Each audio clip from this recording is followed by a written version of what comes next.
એકદમ સરળ છે. જો સમજાય તો સરળ છે, ન સમજાય તો અટપટું છે. ખરેખર આ અટપટું નથી, પણ સીધું જ છે.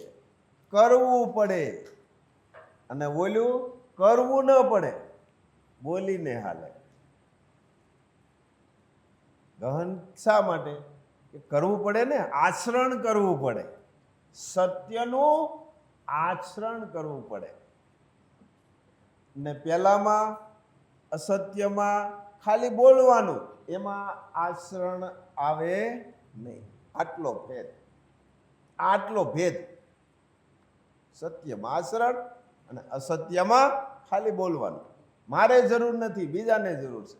આ સત્યમાં મારે જરૂર નથી. મારે જ્ઞાન બરોબર છે, બીજાને જરૂર છે. બીજા એમ કે મારે બરોબર છે, બીજાને જરૂર. આ ચાલે છે કે નહીં? સત્યમાં મારે જરૂર છે. બાકી હાવ ઈજી છે. આવડું મોટું તત્વ,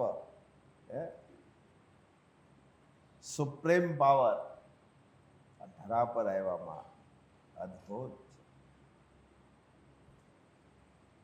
જેને આ સૃષ્ટિનું સર્જન કર્યું ને, એ જ મહાશક્તિ આજે ધરા પર આવ્યા છે. એમાં ભળી જાઓ. ફરી ફરી આ વસ્તુ આવશે. છેલ્લી અને છેલ્લી છે. પહેલી નહીં, છેલ્લી. સર્જન કર્યું તે પહેલું ને આ છેલ્લું. પહેલું અને છેલ્લું. 1 2 3 એ કઈ આવે નહીં, બે જ આવે. જય માં વિશ્વંભરી. શ્રી મહાપાત્ર સ્વના અનુભવથી કહે છે કે કર્મનો સિદ્ધાંત અટલ છે. અટલ છે એટલે શું? કે જેને ક્યારેય ટાળી ના શકાય, જે નિશ્ચિત ફળ એનું નક્કી કરેલું છે, નિર્ધારિત ફળ. જેવું કર્મ એવું ફળ.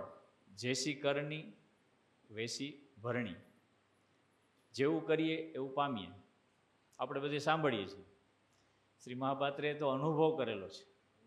કર્મના સિદ્ધાંત કઈ રીતે કાર્ય કરે છે એનો અનુભવ કર્યો છે. એમના જીવનમાં શરૂઆતથી જ કર્મના સિદ્ધાંતનું પાલન હતું. એમના જીવનનો સિદ્ધાંત હતો કે હંમેશા પરિશ્રમનું ખાવું, જાત મહેનતનું ખાવું, ક્યારેય કોઈનું મફતનું લેવું નહીં, ક્યારેય કોઈને છેતરવા નહીં. એ સિદ્ધાંત પ્રમાણે એ આગળ વધતા હતા. અને સત્કર્મનું પ્રચંડ જે એની સુગંધ છે સત્કર્મોની, એ બ્રહ્માંડ સુધી પહોંચી અને પરમ તત્વ માં વિશ્વંભરી એ સુગંધ લઈ અને એમને મળવા માટે, એમને સાક્ષાત દર્શન આપવા માટે પૃથ્વી લોક ઉપર પધારે છે. અને મા શ્રી મહાપાત્રને માગવા માટે કહે છે કે બેટા, તારે જે જોઈતું હોય તે માગ, ધન દોલત સંપત્તિ જે જોઈતું હોય તે માગ. ત્યારે શ્રી મહાપાત્ર માને કહે છે કે માં, હું તો ધરતીપુત્ર છું, હું તો મારા કર્મનું ખાનાર છું. આપ મને મળ્યા છો તો મારે તો આપના ખોડામાં રહેવું છે. મારે ધન દોલત સંપત્તિની કંઈ જરૂર નથી. આપ મને મળ્યા છો. એને શું જરૂર?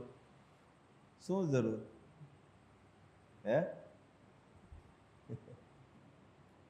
માની જરૂર છે, ભૌતિક પદાર્થની જરૂર નથી. પછી માં પ્રસન્ન થઈને ફરીથી માગવા માટે કહે છે કે દીકરા, હું આ પૃથ્વી પર પહેલી વખત આવી છું. આટલા યુગો વીતી ગયા, આખી સૃષ્ટિનું મેં સર્જન કર્યું. હું પ્રથમ વખત તને મળવા માટે આવી છું. તો મારી પ્રસન્નતા ખાતર કંઈક માગે. નિર્ગુણ નિરાકારમાંથી પહેલી વાર માં સગુણ સાકાર થયા. સર્જન કર્યું, ધરા પર પહેલા વહેલા આવ્યા. ફરીથી માગવા માટે કહે છે. ત્યારે મહાપાત્ર એટલું માગે છે કે માં, મને એટલું આપો કે એક સર્વશ્રેષ્ઠ માનવ બનું. ત્યારે માં એમને શ્રી મહાપાત્રનું બિરુદ આપે છે. અને માને શ્રી મહાપાત્ર સવાલ કરે છે કે માં, મને ઓરિજિનલ ભક્તિ બતાવો. ત્યારે માં તેમને ઓરિજિનલ ભક્તિ બતાવે છે 3 સ્ટેપની.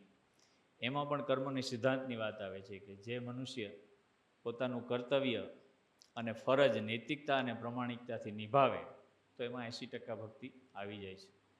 અને કર્મની સાથે મનુષ્ય જો શક્તિ આરાધના કરે તો તેમાં 10% ભક્તિ, અને કર્મયોગી બને તો તેમાં પણ 10% ભક્તિ એમને એમાં સમાવેશ થઈ છે. તો મનુષ્ય જો પોતાનું કર્તવ્ય કર્મ અને શક્તિની આરાધના કરે અને કર્મયોગી બને તો એ 100% ભક્તિ સુધી પહોંચી શકે છે. એટલે કર્મના સિદ્ધાંતનું શ્રી મહાપાત્ર આજે પણ પાલન કરે છે. મા મળ્યા તો પણ આજે પણ એ કર્મના સિદ્ધાંત એમના જીવનમાં પાલન જોવા મળે છે. અને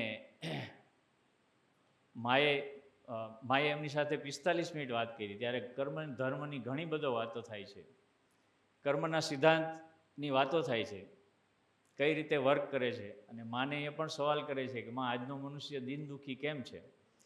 ત્યારે માં કહે છે કે મનુષ્ય પોતાના કર્મોથી દુઃખી છે.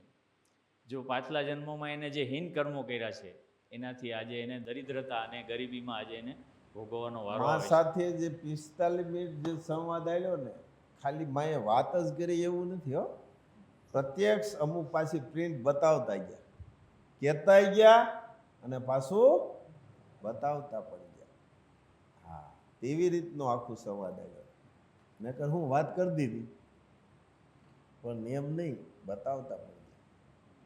કર્મના સિદ્ધાંતની જે આખી જે વાત કરી તે બતાવતા ગયા. એમ તો કહો, હા, કર્મનો સિદ્ધાંત અટલ છે. એટલે શ્રી મહાપાત્ર કહે છે કે સારું કર્મનું સારું ફળ, મધ્યમ કર્મનું મધ્યમ, અને હીન કર્મનું હીન ફળ, ખરાબ ફળ ભોગવવા માટે મનુષ્યને તૈયાર રહેવું પડે છે. એટલે મહા એમને કહે છે કે મારો સંદેશ એક પહોંચાડજે મનુષ્યને કે મનુષ્ય એવા હીન કર્મો ન કરે કે જેથી એને દિન દુઃખી થવું પડે.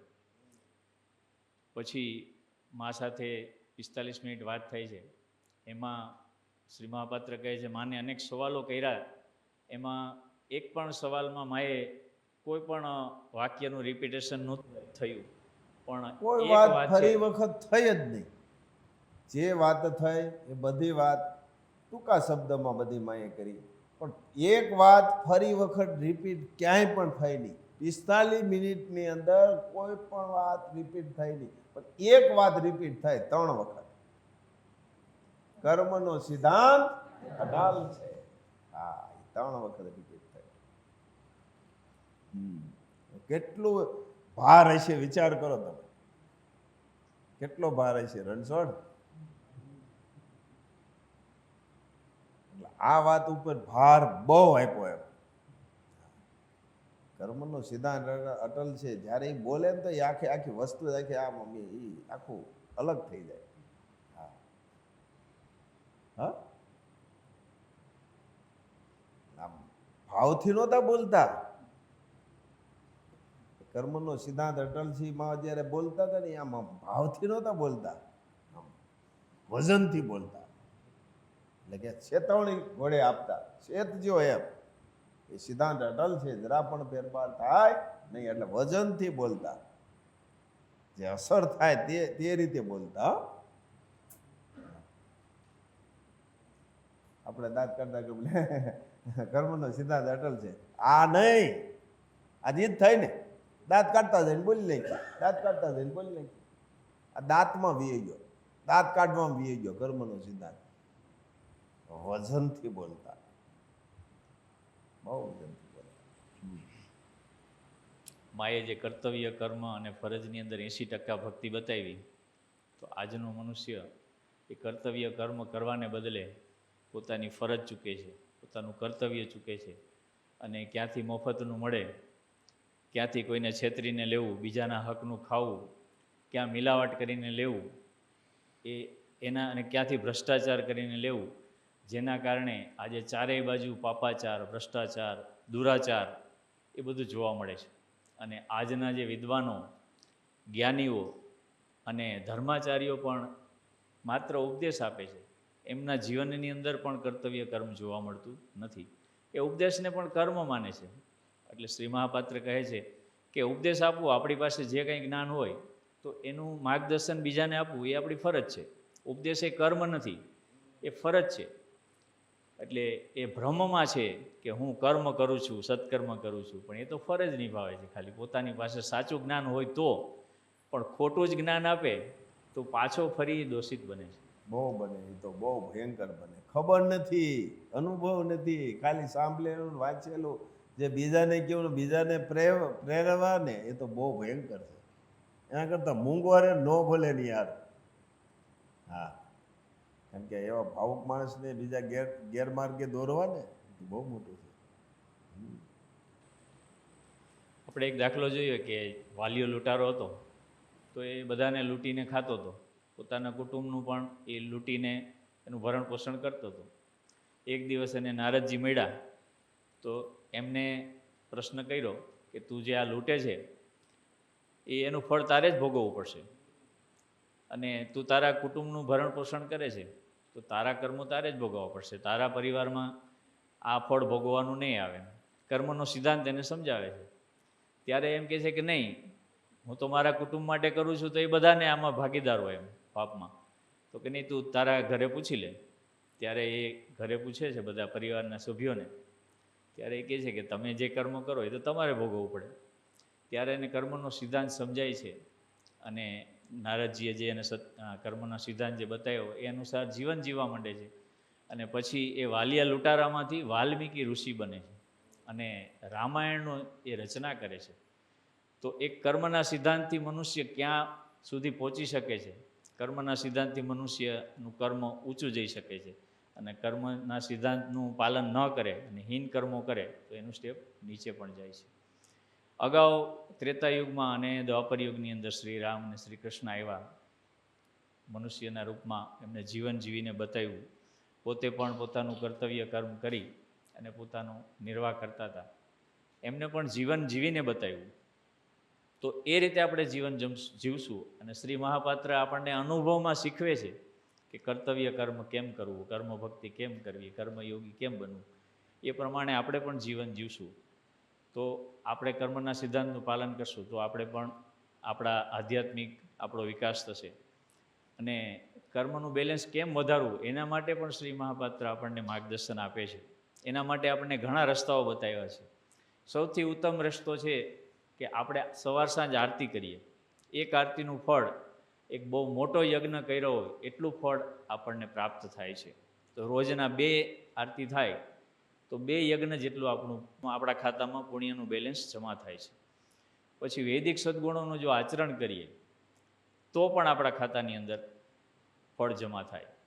કર્મના સિદ્ધાંતનું પાલન કરીએ, પ્રકૃતિના નિયમનું પાલન કરીએ તો પણ આપણા બેલેન્સમાં વધારો થાય. આપણું કર્તવ્ય કર્મ અને આપણી ફરજ નિભાવીએ તો પણ આપણા બેલેન્સમાં વધારો થાય.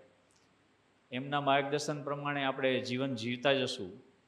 કર્મના સિદ્ધાંતનું પાલન કરીએ, પ્રકૃતિના નિયમનું પાલન કરીએ અને વૈદિક સદ્ગુણોનું આચરણ કરી અને જો આપણે ઋણમુક્ત થઈએ તો આપણે પણ આપણા જીવાત્માનો ઉદ્ધાર કરી શકીએ છીએ.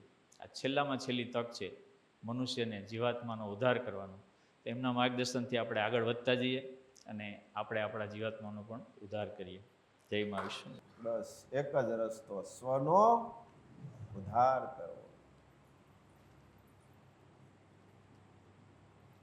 કારણ કે જ્યાં સુધી સ્વનો ઉદ્ધાર નહીં થાય, બાકી ગમે એટલું આપણે કરશું તો પણ છેલ્લે તો અહીં મૂકીને જ જવાનું ને.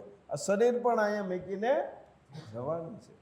આપણો જીવાત્મા જે છે એનું કલ્યાણ કરી દે, અને એનું જ્યારે કલ્યાણ થશે, જન્મ જન્મના ફેરામાંથી મુક્ત, પછી ફરી જન્મ જ નહીં. એટલે ઋણ બંધનમાંથી મુક્ત થવું પડશે. હા, જય મા.